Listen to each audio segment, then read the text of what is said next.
জলবায়ু পরিবর্তনের কারণে বিশ্ব সভ্যতা হুমকির মুখে। জলবায়ু সম্মেলনে ডক্টর ইউনূস টিকে থাকার নতুন সংস্কৃতি গড়ে তোলার আহ্বান। দেশে চলমান সংকট কাটাতে প্রয়োজন নির্বাচিত সরকার। ঠাকুরগাঁয়ে মির্জা ফখরুল। আনুপাতিক হারে নির্বাচনে সমর্থন নেই বিএনপির। ভারতের আদানির সঙ্গে হওয়া বিদ্যুৎ চুক্তি রাষ্ট্রবিরোধী। অসম চুক্তি বাতিল চেয়ে হাইকোর্টের রিট। আজই হতে পারে শুনানি। উত্তরার হত্যা মামলায় ঢাকা উত্তরের সাবেক মেয়র আতিক 5 দিনের রিমান্ডে। অন্য মামলায় 3 দিনের রিমান্ডে সাবেক মন্ত্রী আব্দুল শহীদ। ফের ঢাকা ময়মনসিংহ মহাসড়ক অবরোধ পোশাক শ্রমিকদের। টঙ্গীর তারাটেক্স ফ্যাশনের 1 মাসের বকেয়া বেতন পরিশোধের দাবি। চুয়াডাঙ্গায় 6 মাসের অন্তঃসত্ত্বা স্ত্রীকে পিটিয়ে হত্যার অভিযোগ স্বামীর বিরুদ্ধে। আলমডাঙ্গায় মোটরসাইকেল সহ এক ব্যবসায়ীকে পিটিয়ে হত্যা। ফিফা প্রীতি ম্যাচে সন্ধ্যায় লড়বে বাংলাদেশ মালদ্বীপ। ভালো ফুটবল উপহার দিতে চান কাবেরেরা। ছাড় না দেওয়ার হুঙ্কার সফরকারীদের। দেখছিলেন শিরোনাম সংবাদ দুপুরে, সঙ্গে আছি আমি তাসনুভা তন্নি।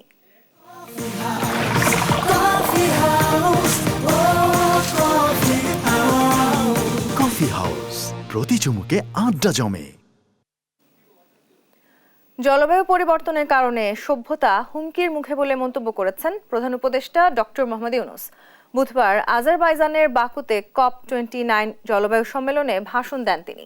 নতুন সভ্যতা গড়তে মেধা, অর্থ ও তারুণ্যের শক্তির উপর গুরুত্ব দিয়ে ডক্টর ইউনূস বলেন, টিকে থাকার জন্য নতুন সংস্কৃতি গড়ে তুলতে হবে, যা হবে ভিন্ন জীবনধারার উপর ভিত্তি করে। জলবায়ু সংকট তীব্রতর হওয়ায় নতুন সভ্যতার ভিত্তি স্থাপনে বুদ্ধিবৃত্তিক, আর্থিক এবং যুবশক্তিকে একত্রিত করতে হবে বলেও মন্তব্য করেন প্রধান উপদেষ্টা। Our civilization is at a grave risk as we continue to promote self-destructive values. We need to mobilize our intellectual, financial, and youth power. Safety of environment needs a new lifestyle. That lifestyle would not be imposed. It will be a choice. Young people will love that lifestyle as a matter of choice. Each young person will grow up as a 3-0 person. Zero net carbon emissions, zero wealth concentration through building social businesses only, and zero unemployment by turning themselves into entrepreneurs. Each person will grow up as a 3-0 person and will remain a 3-0 person all his or her life. That will create the new civilization. রাজনৈতিক অর্থনৈতিক সংকট কাটাতে নির্বাচিত সরকার প্রয়োজন বলে মন্তব্য করেছেন BNP মহাসচিব মির্জা ফখরুল ইসলাম আলমগীর। বুধবার সকালে ঠাকুরগাঁয়ের নিজ বাসভবনে সাংবাদিকদের সঙ্গে আলাপকালে এই মন্তব্য করেন তিনি। বলেন, অন্তর্বর্তী সরকারের কাজ নির্বাচনের জন্য একটি লেভেল প্লেইং ফিল্ড তৈরি করা। এ সময় আনুপাতিক হারে নির্বাচনে বিএনপির সমর্থন নেই বলেও সাফ জানিয়ে দেন মির্জা ফখরুল ইসলাম আলমগীর।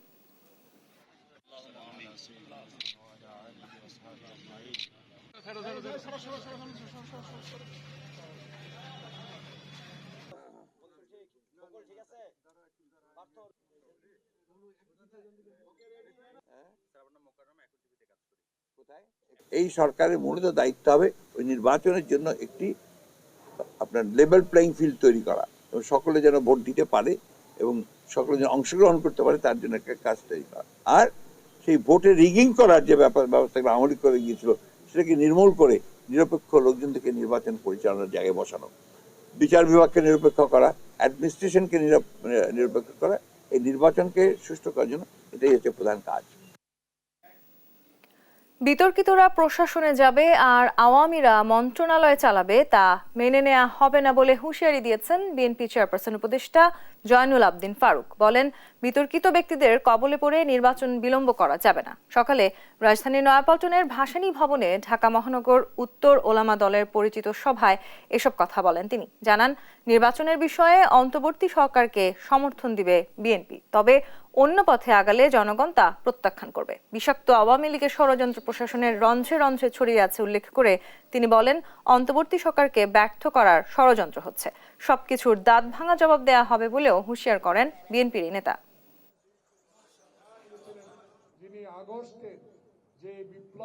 বিতর্কিত ব্যক্তিরা প্রশাসনে যাবে আর আওয়ামী প্রেতাত্মারা এখনো মন্ত্রণালয়গুলো পরিচালনা করবে, সেটা তো হতে পারে না। 5 আগস্টের পর যে বিপ্লবী সরকার বাংলাদেশে প্রতিষ্ঠা হয়েছিল, সেই সরকার আল্লাহর দেওয়া সরকার, জনগণের আন্দোলনের সরকার। এই সরকারকে অবিচলিত করার জন্য, এই সরকারকে নস্যাৎ করার জন্য, এই সরকারকে বিব্রত করার জন্য সরকারি দলকে অর্থাৎ এই সরকারকে বিব্রতকর অবস্থায় ফেলে দেওয়ার একটা ষড়যন্ত্র আমরা আভাস পাচ্ছি। ভারতের আদানি গ্রুপের সঙ্গে বিদ্যুৎ নিয়ে সব চুক্তি বাতিলের নির্দেশনা চেয়ে হাইকোর্টে রিট দায়ের করা হয়েছে। বুধবার ব্যারিস্টার এম কাইয়ুম জনস্বার্থে এই রিটটি করেন। বিচারপতি ফারহা মাহবুব ও বিচারপতি দেবাশিস রায় চৌধুরীর হাইকোর্ট বেঞ্চে এই রিট আবেদনটির ওপর শুনানি হবে। এর আগে গেল 6 নভেম্বর বিদ্যুৎ নিয়ে ভারতের আদানি গ্রুপের সঙ্গে সব চুক্তি বাতিল চেয়ে সরকারকে লিগ্যাল নোটিশ পাঠান সুপ্রিম কোর্টের এক আইনজীবী। গেল 28 সেপ্টেম্বর জাতীয় পর্যালোচনা কমিটির সভায় 11টি বিদ্যুৎ কেন্দ্রের সংশ্লিষ্ট তথ্য উপাত্ত সংগ্রহের সিদ্ধান্ত হয়েছে। এসব তথ্য উপাত্ত ও নথি কমিটিকে সরবরাহের জন্য বিদ্যুৎ বিভাগ থেকে নির্দেশনা দেওয়া হয়েছে। এর মধ্যে আছে ভারতের আদানির বিদ্যুৎ কেন্দ্র।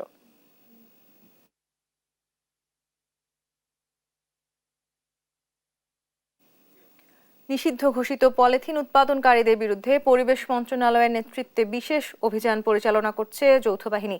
সকালে শুরু হওয়া এই অভিযানে প্রথমে চকবাজারের কালামবাগ এলাকার একটি ভবনে অভিযান চালানো হয়। সেখান থেকে পলিথিন উৎপাদনের কাঁচামাল ও উৎপাদিত পলিথিন সহ জব্দ করা হয় যন্ত্রপাতি।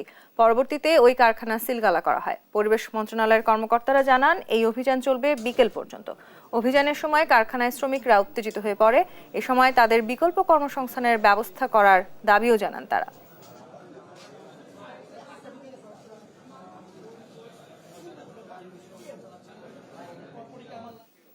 রাজধানীর উত্তরা পূর্ব থানায় করা নতুন হত্যা মামলায় ঢাকা উত্তর সিটি কর্পোরেশনের সাবেক মেয়র আতিকুল ইসলামের 5 দিনের রিমান্ড মঞ্জুর করেছেন আদালত। বুধবার ঢাকার সিএমএম আদালত এই আদেশ দেন। সকালে আসামি পক্ষের আইনজীবীরা জামিন আবেদন করলে আদালত তা নামঞ্জুর করেন। এছাড়া উত্তর পশ্চিম থানার বৈদেশিক মুদ্রা নিয়ন্ত্রণ আইনের মামলায় সাবেক কৃষিমন্ত্রী আব্দুস শহীদের 3 দিনের রিমান্ড মঞ্জুর করেন আদালত। সকালে আসামিদের আদালতে আনা হয়। এরপর মামলার তদন্ত কর্মকর্তারা তাদের বিভিন্ন মেয়াদে রিমান্ড চেয়ে আবেদন করেন। রাষ্ট্রপক্ষের আবেদনের প্রেক্ষিতে শুনানি শেষে 3 দিনের রিমান্ড মঞ্জুর করা হয়।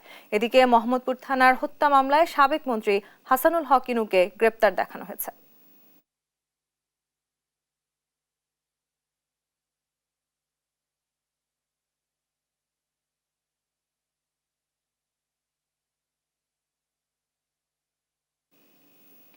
টেকনো ড্রাগসের গর্ভনিরোধক ইনজেকশন নিয়ে ঝুঁকিতে পড়েছেন কয়েক লাখ নারী।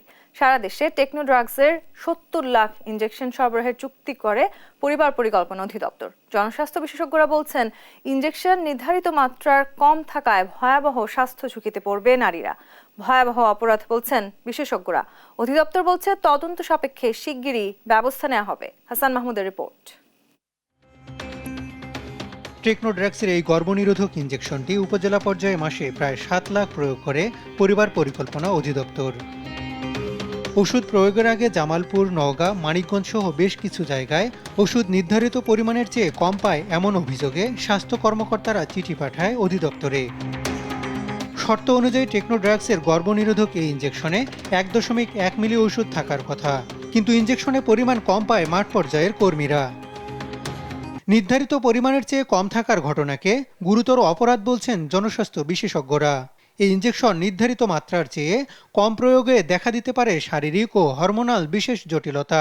কোন মাত্রায় মানুষের শরীরে নিরাপদ এবং সঠিক ফল লাভ করা যায় সেটি নির্ধারণ করা হয়।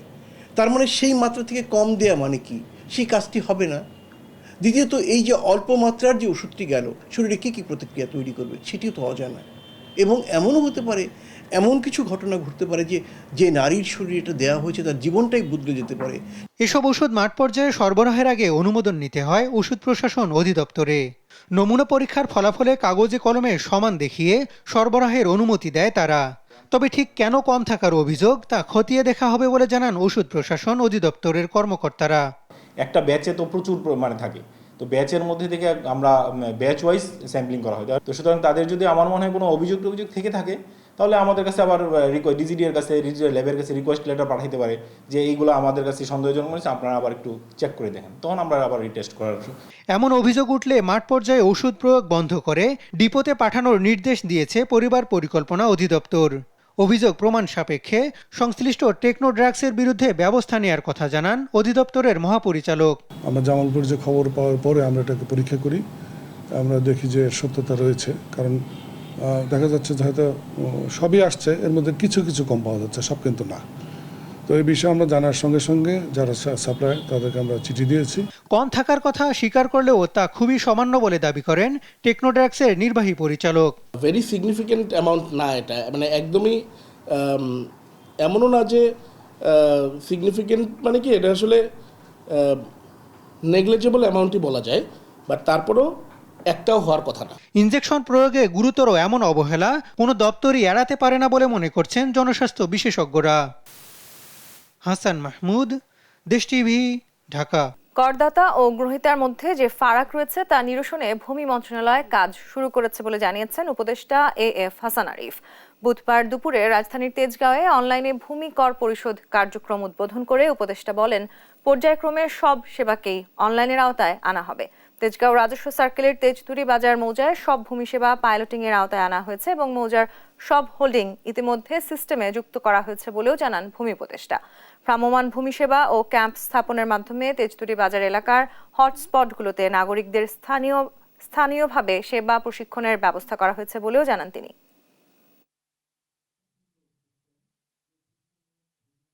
তেজতুরি বাজার মৌজায় নয়, সারা ঢাকা শহরে, সারা বাংলাদেশে ছড়িয়ে পড়লে এই যারা সেবা প্রদানকারী আর যারা সেবা গ্রহণকারী তাদের মধ্যে একটা সংযোগ স্থাপিত হবে এবং ওনাদের আর একটা প্ল্যাটফর্ম তৈরি হতে পারে এই সমিতিগুলো, যে কল সেন্টারের মাধ্যমে তারা তথ্য পাবে আর এই সমিতির মাধ্যমেও তারা যোগাযোগের মাধ্যমে তথ্য পাবে।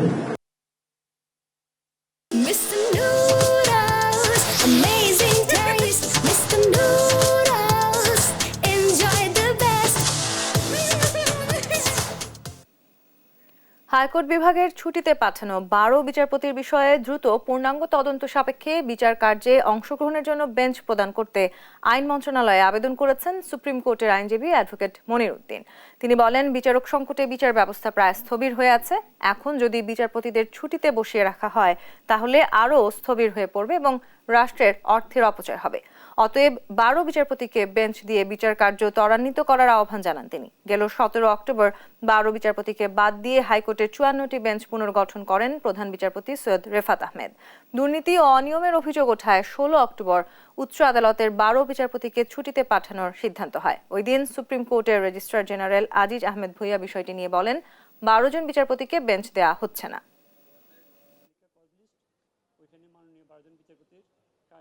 তাদের কার্যতালিকায় তাদের নাম নেই।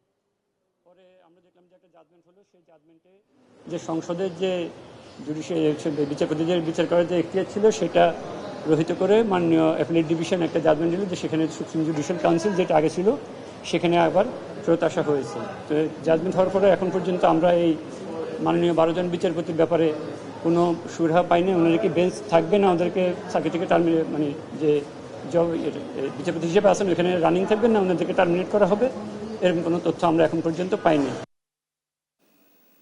চুয়াডাঙ্গায় 6 মাসের অন্তঃসত্ত্বা স্ত্রীকে হত্যার অভিযোগ উঠেছে স্বামীর বিরুদ্ধে। তবে অভিযুক্ত স্বামী ও তার বাবা মা পলাতক। পুলিশ জানায়, ময়নাতদন্তের পর মৃত্যুর প্রকৃত কারণ জানা যাবে।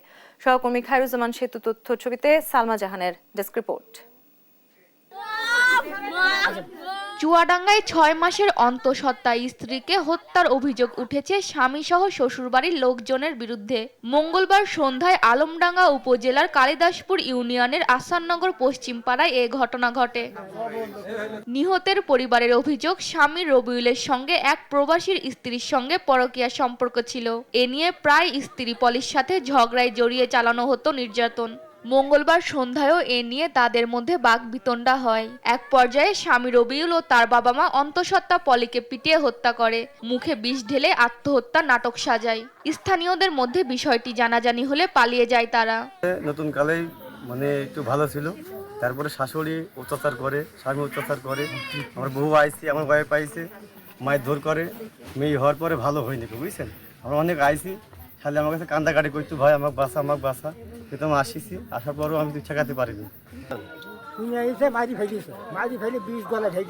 পুলিশ জানায় খবর পেয়ে মরদেহ উদ্ধার করে ময়না তদন্তের জন্য চুয়াডাঙ্গা সদর হাসপাতালের মর্গে পাঠানো হয়। রিপোর্টে মৃত্যুর প্রকৃত কারণ জানা যাবে। সে বিষ খেয়ে আত্মহত্যা করেছে, প্রাথমিকভাবে এরকম সংবাদ পেয়েছি। আমরা মৃত্যুর যে বিষয়, কি কারণে মারা গেছে, কিভাবে মারা গেছে, এই বিষয়টা পুরোপুরি পরিষ্কার না। পোস্টমর্টমের রিপোর্ট পাওয়া যাবে আসলে সঠিক বিষয়। তবে এখনো এ ঘটনায় কাউকে আটক করতে পারেনি আইন শৃঙ্খলা বাহিনী। নিউজ ডেস্ক, দেশ টিভি। চুয়াডাঙ্গার আলমডাঙ্গায় মোটরসাইকেল সহ সবুজ আহমেদকে পুড়িয়ে হত্যা করেছে দুর্বৃত্তরা। বুধবার সকালে উপজেলার গড় চাপড়া মাঠ থেকে মরদেহ ও মোটরসাইকেল উদ্ধার করে পুলিশ। তবে এই ঘটনায় এখনো কাউকে আটক করা হয়নি। সহকর্মী খায়রুজ্জামান সেতু তথ্য ছবিতে ডেস্ক রিপোর্ট। চুয়াডাঙ্গার আলমডাঙ্গা উপজেলার বাদেমাজু গ্রামের বাসিন্দা সবুজ হোসেন। তিনি ব্যবসা করতেন পুরাতন মোটরসাইকেল বেচাকেনার। স্বজন ও স্থানীয়রা জানান, মঙ্গলবার রাত 8টায় মোটরসাইকেল নিয়ে বাড়ি থেকে বের হন সবুজ। এরপর থেকেই তার আর খোঁজ পাওয়া যায়নি। বুধবার সকালে তার পোড়া মরদেহ ও মোটরসাইকেল দেখতে পেয়ে পুলিশকে খবর দেয় স্থানীয়রা। পরে পুলিশ ঘটনাস্থলে পৌঁছে তার মরদেহ উদ্ধার করে। এখন উনি মোটরসাইকেলের ব্যবসা করতেন একজনের সাথে, এইটাই আমার ছেলেও বলছে ব্যবসা করতে সে কিছুদিন যাবৎ ওর সাথে ব্যবসা করছে না, 15-20 দিনের মতো হবে সম্ভবত, করছে না। এই জন্যই গত দিনও ওর নাকি মারতে গিয়েছিল, মারতে গিয়েছিল। আমার ছেলে ছিল সেখানে, বলছে যে আমি না থাকলে হয়তো বা সেদিন মারত। দ্রুতই এই ঘটনার রহস্য উন্মোচন এবং প্রকৃত অপরাধীদের আইনের আওতায় আনা হবে বলে জানিয়েছেন অতিরিক্ত পুলিশ সুপার। প্রথমেই এই লাশটি আমরা অজ্ঞাত হিসেবে জানতে পেরেছিলাম। আসার পরে আমরা এই লাশটি তার পরিচয় পাওয়া গেছে এবং আমরা দেখেছি যে আসলে একটা নৃশংস হত্যাকাণ্ড, যেখানে তাকে আঘাত করা হয়েছে এবং মোটরসাইকেল তার গায়ের উপরে উঠিয়ে এটা পুরানোর যে বিষয়টা আমরা দেখতে পেয়েছি, এটা আমরা দেখার পরে আমাদের আনুষঙ্গিক তদন্ত কার্যক্রম অব্যাহত রেখেছি। তবে পুলিশের প্রাথমিক ধারণা, পূর্ব শত্রুতার জেরে দুর্বৃত্তরা পরিকল্পনা অনুযায়ী তাকে হত্যার পর আগুনে পুড়িয়ে দিয়েছে। নিউজ ডেস্ক, দেশ টিভি। কক্সবাজারের নাফ নদী থেকে 2টি ট্রলার সহ 6 জেলেকে আরাকান আর্মি ধরে নিয়ে গেছে বলে দাবি করেছেন টেকনাফ সেন্ট মার্টিন নৌ রুটের ট্রলার মালিক সমিতির সভাপতি আব্দুর রশিদ। জানান, টেকনাফ ঘাট থেকে ইট, বালি ও সিমেন্ট বোঝাই 2টি ট্রলার সোমবার বিকেলে 6 মাঝিমাল্লা নিয়ে সেন্ট মার্টিনের উদ্দেশ্যে রওনা হয়। কিন্তু নাফ নদীতে জোয়ার ভাটার কারণে ট্রলার দুটি শাহপরীর দ্বীপ হয়ে আবারও সেন্ট মার্টিনের উদ্দেশ্যে রওনা হয়। কিন্তু সেন্ট মার্টিনে না পৌঁছায় খোঁজ নিয়ে জানা যায় মিয়ানমারের আরাকান আর্মি ট্রলার সহ 6 মাঝিমাল্লাকে ধরে নিয়ে গেছে। বিষয়টি স্থানীয় প্রশাসনকে জানানো হয়েছে।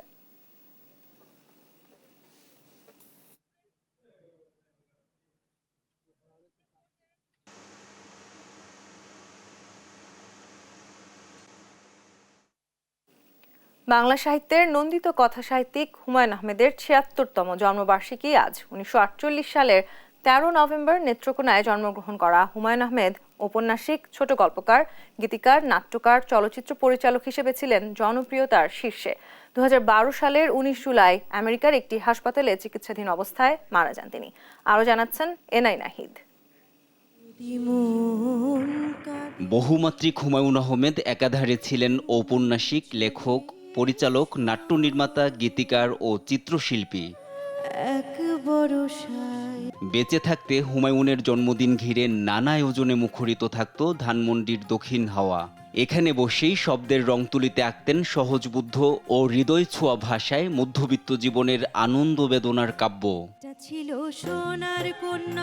হুমায়ুন আহমেদের ঘনিষ্ঠ সহচর প্রকাশক মাঝারুল ইসলাম তাকে স্মরণ করে জানালেন এক গুচ্ছ স্মৃতিকথা। ২০০০ সালে আমি বিয়ে করি। আমার বিয়ের উপহার হিসেবে এই ছবিটা উনি দিয়েছিলেন, কারণ উনি জানতেন যে আমি ছবি পছন্দ করি। আর এই ছবিটা দেওয়ার সময় উনি বলেছিলেন যে এই ছবিটা তোমাদের বেডরুমের ওয়ালে লাগিয়ে রাখবে, যখন আমি থাকবো না তখন এই ছবি কথা বলবে যে হুমায়ুন আহমেদের এই দেওয়া ছবিটি আমার উপস্থিতি প্রমাণ করবে তোমাদের কাছে। বাংলা সাহিত্যের সবচেয়ে গুরুত্বপূর্ণ গদ্য লেখকদের একজন হুমায়ুন আহমেদ, নতুন লেখকদেরও অনন্ত অনুপ্রেরণার উৎস। সবচেয়ে যেই ব্যাপারটা শিখেছেন সেটা হচ্ছে সহজ করে যে গল্প বলাটা, এবং আমরা দিন শেষে আমাদের গল্প বলতে পেরেছি। তিনি যেভাবে গল্প ফেদে বসেন তাতে মনে হয় যে তিনি আমার পাশে বসে একজন কথক হিসাবে আমাকে গল্প বলে যাচ্ছেন। সরল লেখায় গভীর তার সাহিত্যকর্ম, ছোট গল্প এবং নভেলা বাংলা সাহিত্যের স্থায়ী সম্পদ হিসেবে রয়ে যাবে বলে মনে করেন বাংলা একাডেমির মহাপরিচালক অধ্যাপক মোহাম্মদ আজম।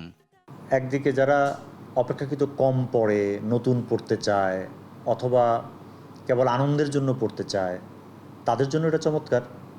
কিন্তু ওইভাবে শুরু করে তার যদি ভালো লেখাগুলো পড়তে থাকে তখন সেটা আসলে গভীরতর সাহিত্য পাঠের যে অভ্যাস কিংবা তার যে চর্চা কিংবা তার যে কলা কৌশল রপ্ত করা, এগুলোর দিক থেকেও খুব চমৎকার।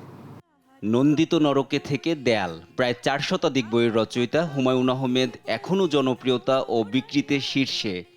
ওনার নতুন বই বেরোচ্ছে না বলে হয়তো একসঙ্গে অনেক বই বিক্রি হচ্ছে না, কিন্তু আগের যে বইগুলো উনি লিখে গেছেন সেগুলোর একটা গড় বিক্রি আছে, সারা বছর ধরেই পাঠকরা কেনেন, সংগ্রহ করেন, পড়েন। জন্মদিনে হুমায়ুন স্মৃতি বিজড়িত গাজীপুরের নন্দনকানন নুহাশপল্লীতে তার কবরে ফুল দিয়ে শ্রদ্ধা নিবেদন সহ দিনভর চলবে নানা কার্যক্রম। NI নাহিদ, দেশ টিভি, ঢাকা।